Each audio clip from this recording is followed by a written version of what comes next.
If I had to choose one amino acid as my favorite, it would probably be histidine.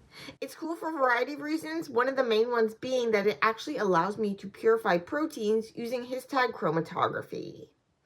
So one of the great things about histidine is that it can bind to metals such as nickel.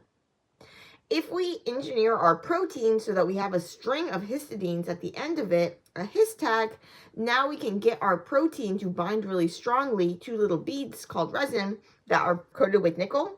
We fill a column, so just like a little tube, with this resin that has this nickel. Now we take a solution containing our protein with the his tag, we flow it through. Our protein with the his tag is going to stick to the nickel, which is stuck to the resin, which is in the column. So our protein stays stuck. All those other proteins, although they have histidine scattered throughout the protein, they don't just have like a whole string of these.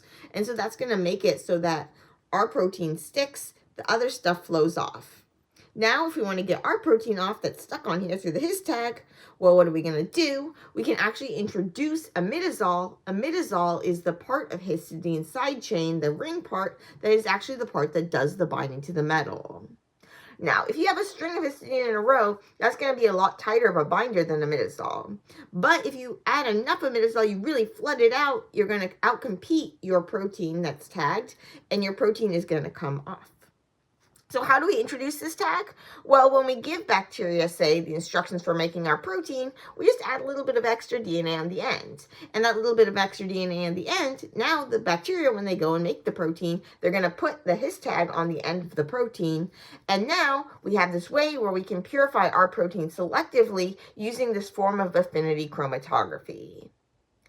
A great thing too about the his tag is it's small, and so it often doesn't interfere with things, but you can also engineer things so that you have a cleavage site for a protease, so a protein cutter that'll recognize the site, such as a TEV protease. You can have thrombin, introduce a site that that protease will recognize, and it'll cut the tag off. One of the downsides about his tag chromatography is now you have this bunch of imidazole, but you can use techniques like desalting columns and dialysis in order to get rid of the extra imidazole so that doesn't interfere with things. But there you go, his tag chromatography, good to go.